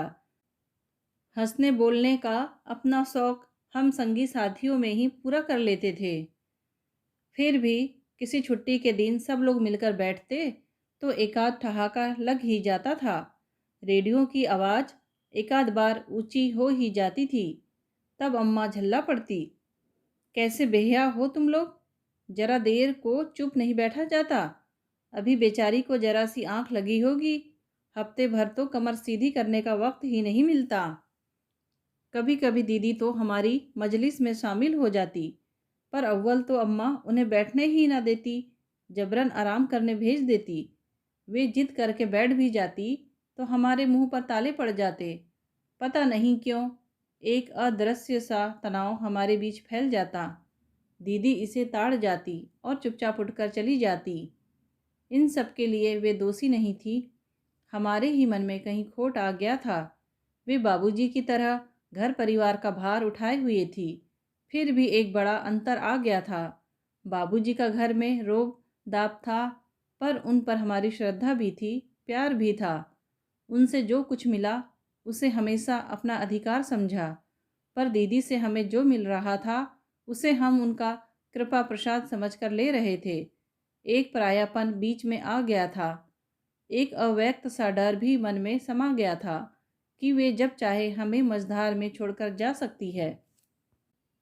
दीदी बहुत शीघ्र ही समझ गई कि उनका एक तरह से पारिवारिक बहिष्कार किया जा रहा है। उन्होंने भी फिर हम सबसे जुड़ने की व्यर्थ की कोशिश नहीं की। अपने खालीपन को भरने के लिए उन्होंने सुबह टाइप और शाम को सितार की कक्षाओं में जाना शुरू कर दिया। टाइपिंग उनकी नौकरी के लिए ज़रूरी भी था और संगीत तो बीए में उनका विषय रहा ही था। दीदी की सितार शिक्षा की चर्चा सेठ जी तक पता नहीं कैसे पहुंच गई। एक दिन वे गाड़ी में आए और अपना सितार छोड़ गए। वे स्वयं कभी बजाया करते थे, अब तो व्यवसाय में इतने डूब गए थे कि महीनों हाथ नहीं लगाते थे। शो पीस की तरह वह साज उनके हॉल में सजा रहता था। उन्होंने दीदी को अपने संग्रह के चुनिंदा रिकॉर्ड्स सुनने का भी निमंत्रण दिया। अपना साज आ जाने के बाद तो दीदी को किसी तीसरे साथी की ज़रूरत ही नहीं रही। वे हम लोगों से पूरी तरह कट गई। बस जब मन होता उसे लेकर बैठ जाती और करुण मधुर स्वरों से वातावरण को भर देती। बार बार प्रयत्न करने के बाद आखिर तीसरे साल भैया पीएमटी की परीक्षा में सफल हो गए। दुख यही था कि एडमिशन उन्हें रायपुर कॉलेज में मिला था। ट्रांसफ़र के लिए थोड़ी दौड़ धूप की, पर बताया गया कि एकाध साल तो वहाँ निकालना ही होगा, बाद में कुछ किया जा सकता है। वैसे भी एडमिशन की खुशी खर्च के आंकड़े देखकर आधी रह गई थी। भैया के कपड़े, किताबें, कॉलेज की फीस, हॉस्टल का एडवांस, आने जाने का किराया और पराए शहर में 1500 बैंक में होना भी ज़रूरी था। यह सब व्यवस्था दीदी ने कैसे की कोई नहीं जानता। किसी ने पूछा भी नहीं, अम्मा ने भी नहीं। वे तो ऐसी उदासीन बनी रही जैसे किसी और की तैयारी हो रही हो। हाँ, रोने धोने में उन्होंने कोई कोर कसर नहीं छोड़ी। 8 दिन पहले से घर में एक मातम सा छाया हुआ था। भैया के जाते ही घर 3 अलग अलग द्वीपों में बंट गया। दीदी वैसे ही सबसे कट गई थी। अब मैं और तनु भी अम्मा की स्नेह परिधि से बाहर हो गईं। वे बेहद चिड़चिड़ी और गुस्सैल हो गई थी। बस दिन भर भैया के लिए बिसुरती रहती और हम पर लानत भेजती रहती। बीच बीच में भैया आ जाते तो लगता तपते जेठ में थोड़ी सी बौछार हो गई हो। उन दिनों भैया फर्स्ट प्रोफेशनल देकर लंबी छुट्टी पर आए हुए थे। घर में रौनक आ गई थी। अम्मा का मूड ठीक रहने लगा था। भैया की पढ़ाई कितनी खर्चीली है, इसका अंदाज मुझे नहीं था, पर फिर भी लगता कि भैया यहीं रह जाए तो कितना अच्छा हो। कम से कम घर का मनहूस वातावरण तो बदलेगा। उस दिन हम तीनों खाना खा रहे थे। अरसे बाद ये मौका आया कि अम्मा हमें गरम गरम फुलके उतार कर परोस रही थी। भैया घर में रहते तो अम्मा साक्षात अन्नपूर्णा बन जाती। दिन भर रसोई में घुसी रहती। जब भी मौका लगता मैं दीदी का हिस्सा चुपचाप निकाल कर रख लेती। नहीं तो अम्मा तो जैसे भूल ही चुकी थी कि उनकी और भी एक बेटी है जो उनके लिए दफ्तर में खट रही है। अम्मा मनुहार करके भैया को कटहल के कोफ्ते और भरवा टिंडे परोस रही थी। साथ ही वर्मा जी की प्रतिभा के किस्से भी सुना रही थी। बाबूजी की मृत्यु के बाद उनका बाहर निकलना कम हो गया था, पर वे पास पड़ोस की पूरी खबर रखती थी। जो भी बात हाथ लग जाती उसे रस ले लेकर सुनाती भी थी। उस समय उन्हें यह भान नहीं रहता था कि सामने कौन है। भैया मजबूरी में कुछ देर तो सुनते रहे, फिर एकाएक बोल पड़े, अम्मा, बाहर वालों का हाल तो राई रत्ती जानती हो, घर की भी कुछ खबर है? कैसी खबर? लोग कैसी कैसी बातें कर रहे हैं। कैसी बातें? यही दीदी की, सेठ जी की। हूँ, लोगों की भली चलाई, जो मुंह में आया कह दिया। एक दो बार किसी प्रोग्राम में साथ चली गई तो कौन सा गजब हो गया। लोग तो सब तिल का ताड़ बना देते हैं। भला वे तुम्हारे बाप की उम्र के? वे बाप की उम्र के नहीं हैं अम्मा, भैया ने एकदम तैस में आकर कहा। फिर दूसरे ही क्षण सामान्य होते हुए बोले, अगर हो भी तो कोई फर्क नहीं पड़ता। और लोग बाग यूं ही कुछ नहीं कहा करते। इतनी फुर्सत किसी के पास नहीं है। लोग जलते हैं, समझे? जलेंगे क्यों? इसीलिए कि सब कुछ ठीक ठाक चल रहा है। हम लोग भूखों नहीं मर जाते।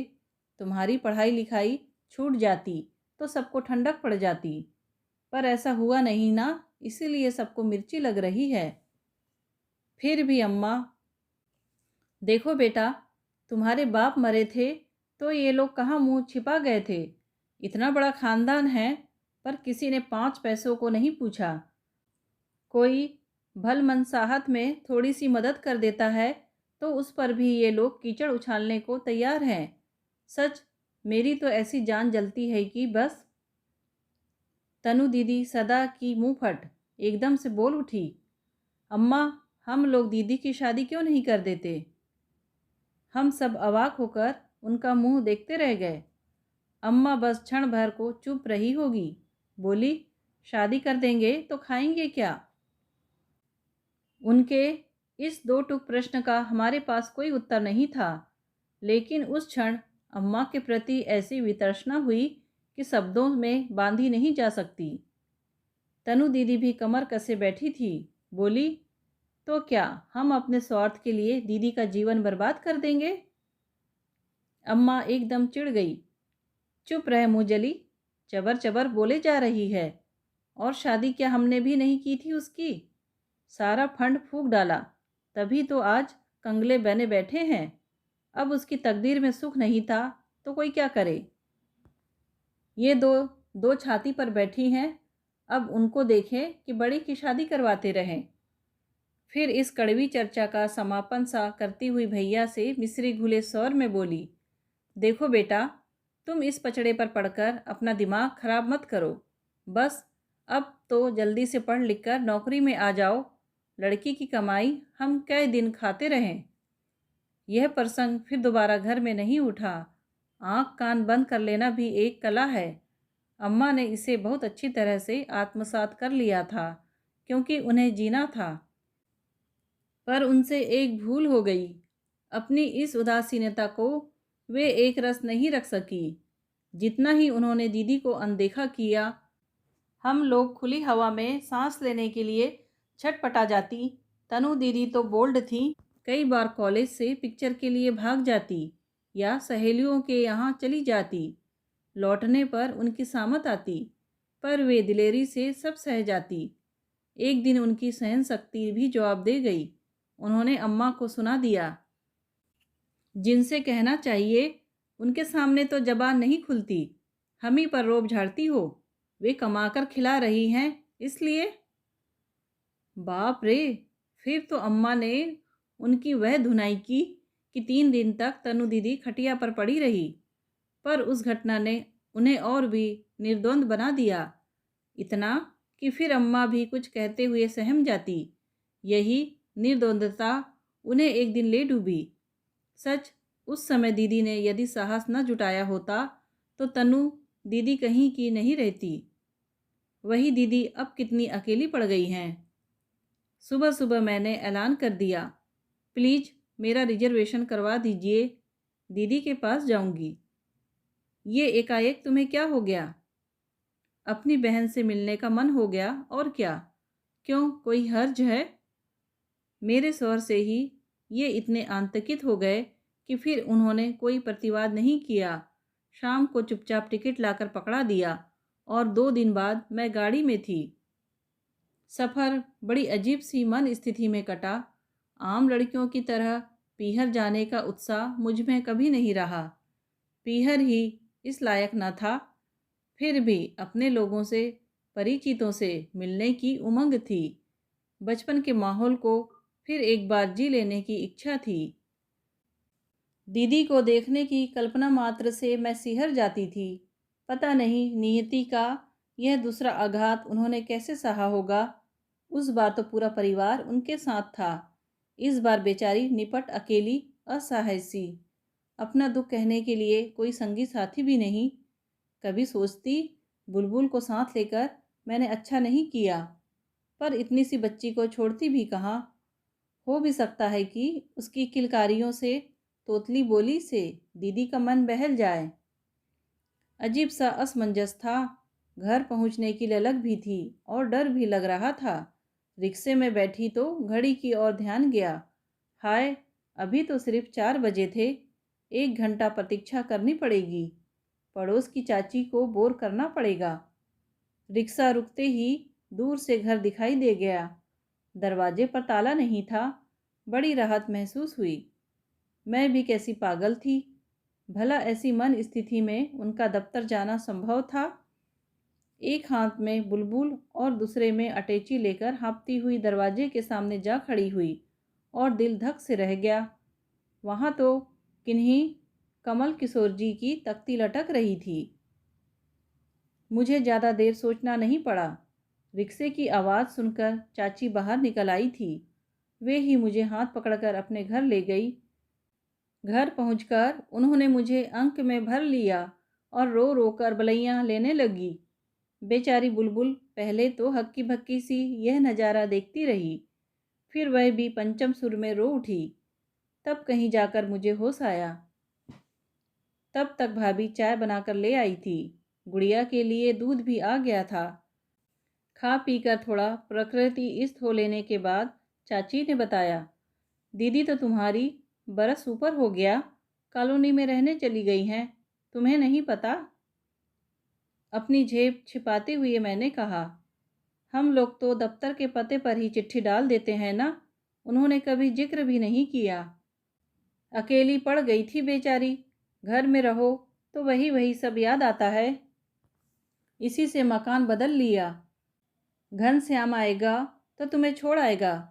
बड़ी दूर की कॉलोनी है। मैं तो एक ही बार गई थी। मरा पहाड़ का पहाड़ है। 3 मंजिले पर रहती है। मेरी तो सांस ही फूल गई थी चढ़ते चढ़ते। अब तो सुना है 2 बच्चे भी गोद ले लिए हैं। भाभी ने बताया तो मैं चौंक पड़ी। अरे, ठीक ही किया। कल को कोई सहारा तो चाहिए। हाथ पैर क्या सब दिन ऐसे ही रहे आएंगे? चाची ने तायद की। बच्चे क्या अनाथालय से लाई हैं? ऐसा ही कुछ होगा। नहीं तो 2-2 बच्चे कौन देगा? आजकल तो सबके होते ही 2 हैं। बहुत उत्साह वैसे भी नहीं था। अब तो यही मन होने लगा कि रात की गाड़ी से लौट जाऊं, पर नाटक तो करना ही था। घनश्याम भैया के दफ्तर से लौटते ही मैं उनके पीछे पड़ गई। भाभी कहती रह गई कि खाना खाकर जाओ, पर मैंने भैया को ढंग से चाय भी ना पीने दी। शहर के बाहर पल्लवित नई नई कॉलोनियाँ और उनमें उगते 3 मंजिले मकानों का जंगल। स्कूटर की पिछली सीट पर बैठे बैठे मैं उन सब के नाम पढ़ती जा रही थी। मुझे पता ही ना चला कि कब स्कूटर एक क्रीम कलर की बिल्डिंग के आगे आकर खड़ा हो गया। भारी मन से मैं सीढ़ियाँ चढ़ने लगी। भैया ने बुलबुल और अटैची दोनों को उठा रखा था, फिर भी मेरे पाँव मन मन भर के हो रहे थे। बड़ी मुश्किलों से यह हवाई सफ़र तय हुआ और हम दीदी के फ्लैट के सामने खड़े थे। पीतल की तख्ती पर काले अक्षरों में नाम चमक रहा था, श्रीमती मनीषा वार्ष्णेय। यह नाम इतना अनजाना लग रहा था कि घनश्याम भैया साथ न होते तो मुझे विश्वास ही न होता कि यह दीदी का नाम है। उस घर में तो पर उस घर में दीदी के नाम की तख्ती लगी ही कब? वह तो बाबूजी का घर था। भैया ने घंटी दबाते हुए बताया, मकान दूर तो है, पर इतनी कम कीमत में इतना अच्छा फ्लैट शहर में मिलना मुश्किल था। तब पहली बार मुझे पता चला कि मकान दीदी का अपना है, अपना मकान, अपने बच्चे। चलो, देर से ही सही, दीदी जीवन में सेटल तो हो गई। दरवाज़ा खोला। 10-11 साल की एक शर्मीली नाजुक सी लड़की ने। भैया ने कहा, जाकर बताओ कि अन्नू आई है।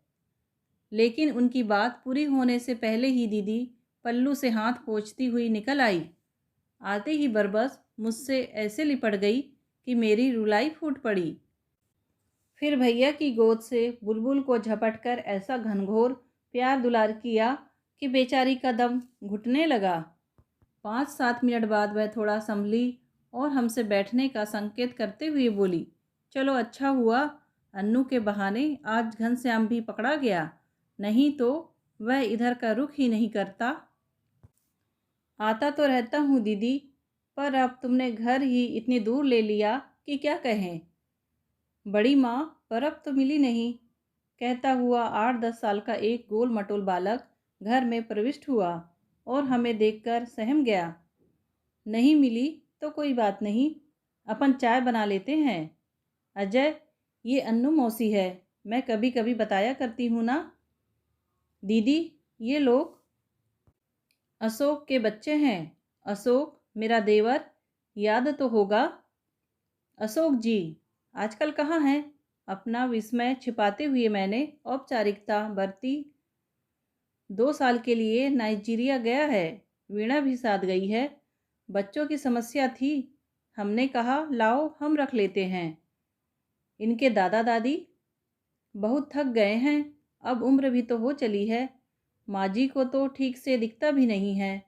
विमला उन्हें अपने साथ ले गई है, पर वहाँ गांव में बच्चे क्या करते, इसलिए मैंने रख लिया। कम से कम पढ़ाई का नुकसान तो नहीं होगा। चाय पीकर घनश्याम भैया चले गए। उनके जाते ही अजय ने अर्जी पेश की, बड़ी माँ मैं साइकिल चलाऊं? एक शर्त पर, तेज नहीं चलाऊंगे और उस पर सर्कस भी नहीं करोगे। मैं यहाँ ऊपर बालकनी से देख रही हूँ। उसके जाते ही अंजू ने पूछा, हम गुड़िया को पारुल के यहाँ ले जाएं? गिराओगी तो नहीं, पर पहले फ्रॉक तो बदल लो, सुबह से झिलमिल सी घूम रही हो। कहकर दीदी चुप नहीं हुई। उन्होंने उसकी कंघी की मुंह धुलवाया, कपड़े बदलवाए। मैं एक कोने में बैठी चुपचाप उन्हें देखती रही। बचपन में यह सब करवाने का अधिकार मेरा था, पर वे दिन अब कितनी दूर निकल गए। बच्चों के जाते ही मैंने कहा, बच्चे तुम्हें आंटी क्यों नहीं कहते? बड़ी माँ तो बड़ा आउट डेटेड लगता है। मुझे तो बड़ा अच्छा लगता है, किसी तरह ही सही माँ होने का बोध तो कराता है। दीदी ने शायद यह बात सहज भाव से ही कही हो, पर मैं सहम कर रह गई।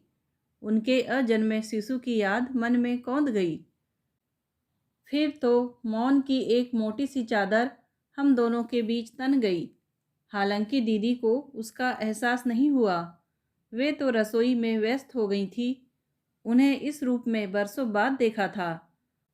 उनका गुनगुनाते हुए आटा गूंथना, सब्जी की डलियां उलट पुलट करना, मसाला पीसना, सब बड़ा अजीब सा लग रहा था। वहाँ तो कभी उन्हें हाथ लगाने की ज़रूरत नहीं पड़ी। मैं और तनु दीदी सब काम निपटा देती थी। मेरी शादी के 2 महीने पहले से एक महाराजिन रख ली गई थी, जो अंत तक रही। अम्मा को उसके हाथ का खाना कभी नहीं भाया। मैं जब भी जाती, अम्मा की फरमाइशें पूरी करती, उन्हें नाना व्यंजन और पसंद की सब्जियां बनाकर खिलाती। पर मेरे जाने के बाद फिर वही झींकना शुरू हो जाता। अम्मा की लाख शिकायतों के बावजूद दीदी ने कभी रसोई में पाँव नहीं दिया। पर वे जिस तन्मयता से खाना बना रही थी, बाद में जिस आत्मीयता से उन्होंने सबको खिलाया, उसे देखकर ऐसा नहीं लगा कि उन्हें कोई कष्ट या असुविधा हो रही है, बल्कि लग रहा था कि इस तरह खटने में उन्हें आनंद आ रहा था, जैसे इस उठापटक के लिए वे तरस गई हों। सफ़र की थकान का बहाना करके मैं आंख मूंद कर लेट गई थी। लेटे लेटे ही मैंने 2.5 कमरों के उस घर का मुआयना कर डाला। छोटी सी गृहस्थी, नपा तुला सामान था, पर उसे बड़ी सादगी और सुघड़ता से सजाया गया था। केवल घर के बाहर ही उनके नाम की तख्ती नहीं लगी थी, घर के हर कोने पर उनके व्यक्तित्व की छाप अंकित थी। रात को सोते सुलाते 11 बज गए। बच्चों की तो जैसे नींद ही भाग गई थी। आखिर दीदी को डपटना पड़ा। तब कहीं जाकर धमा चौकड़ी समाप्त हुई। अंजू का सुबह का स्कूल था। अजय सवेरे ट्यूशन पढ़ने जाता था। दीदी न डांटती तो क्या करती। दोनों बच्चे कमरे में रोज की तरह सोए थे। हम दोनों के लिए दीदी ने बालकनी में फर्श पर ही गद्दे डाल लिए, ताकि मैं बुलबुल के साथ फैलकर सो सकूं। 3 मंजिले पर बड़ी प्यारी हवा आ रही थी। मैं तो बिस्तर से पीठ लगते ही ढेर हो गई थी। पर दीदी बहुत देर बाद बाहर आई। क्या करने लग गई थी? मैंने शिकायती लहजे में पूछा। अरे कुछ मत पूछो, आज कार्यक्रम जरा उलट पुलट हो गया ना, इसलिए। नहीं तो अपना काम मैं शाम को ही निपटा डालती हूँ, सुबह मुझे ही भुगतना पड़ता है। अब कौन सा काम रह गया था? यही, इन लोगों के कपड़े निकाल कर रखना, जूते मोजे ढूंढ कर रखना, लंच बॉक्स धोना, बस्ते ठीक करना। कोई एक काम है? सुबह ऐसी हाय तौबा मचती है कि बस खाना बनाना मुश्किल हो जाता है। अजय को खांसी की दवाई भी देनी थी। दूध तो रह ही गया आज। अरे हाँ, गुड़िया का दूध ले आऊं? नहीं, वह रात में नहीं पीती। मैंने कहा। अब तुम लेटो भी कि और कुछ याद आ गया? नहीं, कुछ नहीं, दीदी ने कहा और लेट गई। मैं एकटक उन्हें देख रही थी। क्या देख रही है? देख नहीं रही, सोच रही हूँ। क्या? यही कि अशोक की बहू ने तुम पर विश्वास किया था तो ठीक ही किया था। अन्नू, वे शांत स्वर में बोली। विश्वास कोई एक दिन में तो नहीं पैदा हो जाता। यही तो सोच रही हूँ। तुम्हें ठीक से जानने समझने का अवसर उन लोगों को कब कैसे मिला, वह एक लंबी कहानी है। तो सुनाओ ना, मैंने बच्चों की तरह मचल कर कहा। कुछ देर चुप रहने के बाद दीदी ने कहना प्रारंभ किया। बहुत पुरानी बात है अन्नू। भैया तब शायद रायपुर में पढ़ता था। छुट्टियों में आया तो ब्लेजर के लिए जिद पकड़ गया। उसे लेकर एक दिन हल्दीप ड्रेसिंग हॉल में जाना ही पड़ा। बाप रे, वह तो बहुत बड़ी दुकान है, भीतर जाते ही डर लगता है। मैंने आश्चर्य से कहा। डर तो लगता ही था, पर क्या करती, भैया की जिद थी। वैसे भी मुझे पुरुषों के कपड़े की परख नहीं थी। मैं तो केवल पर्स साथ लेकर गई थी। कपिल जब तक कपड़ा देख रहा था, मैं उस सजी धजी दुकान को, उसके फैशनेबल खरीदारों को देखती रही कि अचानक मेरी नज़र अशोक पर पड़ी। अशोक? हाँ, उन अनगिनत काउंटर्स में से एक पर खड़ा वह ग्राहक को कपड़ा दिखा रहा था। मुझ पर नज़र पड़ते ही उसका मुंह शर्म से लाल हो गया। उसकी वह मानसिक यंत्रणा मुझसे न झेली गई और मैं बाहर निकल आई। उस दिन फिर कपड़ा खरीदना न हो सका। भैया लाख भुनभुनाता रहा, पर दोबारा किसी दुकान में पाँव देने का मेरा साहस नहीं हुआ। यंत्र चालित सी मैं घर का रास्ता नापती रही। पूरे रास्ते अशोक का शर्म से झुका चेहरा मेरा पीछा करता रहा। उस रात मैं सो नहीं सकी। शादी वाले वे सुनहरे दिन याद आते रहे। वह राम लक्ष्मण की जोड़ी आंखों में घूमती रही। अशोक के कितने कितने रूप स्मृति की खिड़कियों से झांकते रहे। दिन भर मेरे आगे पीछे डोलने वाला अशोक, भैया तक मेरी फरमाइशें पहुंचाने वाला अशोक, पापा से मेरी सिफारिश करने वाला अशोक, मेरा पक्ष लेकर अपनी माँ से भिड़ जाने वाला अशोक और दुख की उन घड़ियों में छाया की तरह साथ रहने वाला अशोक। भाभी नहीं थी मैं, जैसे उसकी संपूर्ण दुनिया थी। दोनों भाइयों में अद्भुत प्यार था। वे अक्सर कहते कि मैं तो परिस्थितियों के कारण नहीं पढ़ पाया, पर अशोक को ज़रूर पढ़ाऊँगा। इसे डॉक्टर, इंजीनियर, आईएएस बनाऊँगा। अब वे नहीं रहे तो उनका वही लाडला भाई दुकान पर कपड़ा फाड़ रहा है और उन्हीं की पेंशन के सहारे, उनके बीमे की रकम के सहारे मेरा भाई डॉक्टरी पढ़ रहा है। ग्लानि से भर उठी मैं। सुबह जागी तो एक निश्चय के साथ। दूसरे दिन मैं फिर उस दुकान में गई, पर इस बार अकेले। अशोक को मैंने बाहर बुलवाया और कहा, कल से अगर इस दुकान पर नजर आए तो अच्छा नहीं होगा। वह हक्का बक्का होकर मेरा मुंह ताकने लगा। सब कुछ इतना अप्रत्याशित था कि उससे कुछ जवाब भी देते न बना। मैं स्वयं अपने सख्त लहजे पर चकित थी। दरअसल मुझे अपने आप से कोप्त हो रही थी और गुस्सा मैं उस पर उतार रही थी। मुझे नॉर्मल होने में कुछ क्षण लगे। भीगे हुए स्वर में मैंने कहा, पढ़ना लिखना छोड़कर यहाँ क्या कर रहे हो भैया? इस समय तो तुम्हें कॉलेज में होना था। कॉलेज जाने के लिए पैसे लगते हैं, आपको शायद मालूम होगा। इस बार उसका स्वर रूखा था। मालूम है, पर तुम्हें उसकी चिंता क्यों हो रही है? अभी तो तुम्हारी चिंता करने वाले मौजूद हैं। तुम्हारे दादा नहीं रहे तो क्या हुआ, भाभी तो हैं। मैंने सूखी हंसी हंसते हुए कहा, और अभी 10-5 साल तक मरने का इरादा भी नहीं है। उसकी आंखों में एकदम आंसू भर आए। बोला, भाभी अब अकेला नहीं हूँ मैं। माँ पापा तो हैं ही, साथ में बीवी भी है। बीवी? हाँ, माँ का मन बहुत उचाट हो गया था। उसकी जिद थी कि बहू ले आओ, सूने घर में थोड़ी रौनक हो जाएगी। दादा की मृत्यु से माँ एकदम टूट गई हैं। उनसे घर का काम भी नहीं होता अब। फिर पापा को भी लालच था कि 10-12 हज़ार कहीं से मिल जाए तो कोई बिजनेस शुरू कर देते। तू ही सोच अन्नू, इंटर पास लड़के को क्या तो दान दहेज मिलता और क्या नौकरी मिलती। पर दोनों की जिद ने उस दूध मुँहे बच्चे को गृहस्थी में जकड़ दिया। बेचारा ट्यूशन्स करके किसी नाइट कॉलेज में डिप्लोमा कर रहा था, वह भी छूट गया। यह सब कुछ सुनते सुनते हम दोनों खूब रो लिए। मन का सारा कलमश आंसुओं में घुल गया। विदा लेते हुए मैंने कहा, आज से मैं तुम्हारी भाभी नहीं, बड़ी बहन हूँ। जिस चीज़ की ज़रूरत हो मुझसे कहो, पर यह नौकरी छोड़ दो। तुम इसके लिए नहीं बने हो। दीदी, इतनी बड़ी बात हो गई और आपने घर में कभी बताया भी नहीं। किसे बताती, सुनने की फुर्सत किसके पास थी। और उस घर में क्या मैं अपनी ससुराल का नाम भी ले सकती थी? सुनते ही अम्मा के तन बदन में आग लग जाती थी। शायद उन्हें डर लगा रहता था कि अगर ससुराल वालों ने मुझे बहका लिया तो उनके बच्चों का क्या होगा।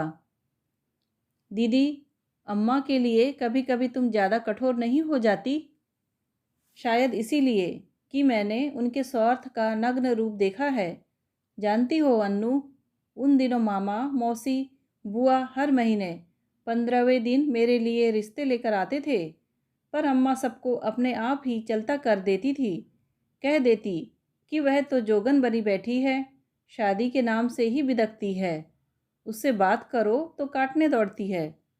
अगर उस समय मुझ तक बात आती तो शायद मैं स्वयं मना कर देती। मुझे भी बहनों की चिंता थी, भाई के कैरियर का ख्याल था, पर मुझे एक मौका तो दिया होता। हर बार इतना बड़ा झूठ बोलने की क्या ज़रूरत थी। कैसे अचरज की बात है अन्नू, अशोक को मैंने सिर्फ उसका हक दिया, पर उसने उपकार समझकर ग्रहण किया और जीवन भर के लिए मेरा ऋणी हो गया। दोनों मुझे पूजते हैं, पर जिनके लिए मैंने अपना जीवन उत्सर्ग कर दिया, वे तो इसे अपना अधिकार मानकर बैठे हुए हैं। चोट एकदम सीधी थी, इसलिए तिल मिलाकर मैंने कहा, उपकार तो सब मानते हैं दीदी। हाँ, कहने का ढंग हर एक के पास नहीं होता, और मैं सोचती हूँ कि स्वार्थ जहाँ जितना गहरा होता है, भाषा भी उतनी ही लच्छेदार बन जाती है। मेरा तीर भी निशाने पर लगा। दीदी एकदम तड़प गई। बोली, मुझसे किसी का क्या स्वार्थ है, जरा सुनूं तो। कौन सी स्टेट है मेरे पास जो कोई मेरी खुशामद करेगा। ले देकर यही 2 कमरे हैं, कहो तो तुम्हारी बिटिया के नाम कर दूं। छोड़ जाओ इसे मेरे पास। दीदी अपनी बात पूरी कर भी ना पाई थी कि मैंने अनायास ही बगल में सोई बुलबुल को जोरों से भींच लिया। मेरी इस बचकानी हरकत पर दीदी को हंसी आ गई। बोली, अपना बच्चा दूसरों को सौंपना इतना आसान नहीं है देवी जी, उसके लिए बहुत बड़ा कलेजा चाहिए। अब बच्ची को तो छोड़, उसका दम घुट रहा है, कोई नहीं छीनेगा उसे, इत्मीनान रखो। झेप कर मैंने अपनी पकड़ ढीली कर दी। उसके घुंघराले बालों में उंगलियां फेरते हुए दीदी बोली, स्वार्थ से ही सही कोई अपना तो कहे, मैं तो प्यार की भूखी हूँ रे। अब ये कोई मौका नहीं था, पर मैं तो बेवकूफ़ी पर ही उतर आई थी। बिना किसी भूमिका के पट से कह बैठी, दीदी पेपर में सेठ जी के बारे में पढ़ा, सच बहुत अफसोस हुआ। वे एकदम चौंक पड़ी, फिर सीधे मेरी आंखों में देखते हुए बोली, ओह, मातम कुर्सी करने आई हो। अब इस बात का क्या जवाब हो सकता था, पर मैंने भी सोच लिया कि जब बात उठाई ही है तो पूरी कह डालना ही श्रेयस्कर होगा। सच कहूँ दीदी, खबर पढ़ने के बाद से बस तुम्हारे बारे में ही सोचती रही हूँ। दुख की इन घड़ियों में तुम निपट अकेली हो, यह सोचकर ही मन कांप उठता था, इसीलिए तो दौड़ी चली आई। तुम आई हो तो अच्छा ही लगा है अन्नू, पर इतना परेशान होने की ज़रूरत नहीं थी। देख तो लिया कि मैं निपट अकेली नहीं हूँ, और ये अकेलापन क्या आज का है, अब तो इसकी आदत सी हो गई है। अपमान से मेरे आंसू निकल आए। शाम से जैसे कोई लगातार मुझे छल रहा है। मैं तो मूर्तिवत सांत्वना बनकर दौड़ी आई थी, अपना घर बार छोड़कर, अपने पति परमेश्वर को रुष्ट करके आई थी, और यहाँ आकर पता चला कि मुझे इस तरह परेशान होने की ज़रूरत नहीं थी। कैसा ज़बरदस्त मोहभंग था। गुस्से में आकर मैंने पीठ फेर ली। अन्नू, मैंने कोई जवाब नहीं दिया। एक बात सुनोगी। मैं चुप रही। अन्नू, 2 एकाकी नक्षत्र अंतरिक्ष में भटक रहे थे। संयोग था कि आपस में टकरा गए। एक गूंज सी उठी जो होनी थी, कुछ स्फुलिंग बिखरे जो स्वाभाविक था, बस इतना ही था। इससे ज़्यादा हम दोनों के बीच कभी कुछ नहीं था। मैं एकदम पलटकर उठ बैठी। मैं देखना चाह रही थी कि यह बात कहते हुए दीदी का चेहरा कैसा लग रहा है, पर नहीं देख पाई। इस बार उन्होंने पीठ फेर ली थी, और नाइट लैंप का मध्यम प्रकाश उन तक पहुंच नहीं पा रहा था। दोस्तों, कहानी सुनने के लिए आपका धन्यवाद। प्लीज़ लाइक, शेयर और सब्सक्राइब ज़रूर कीजिए।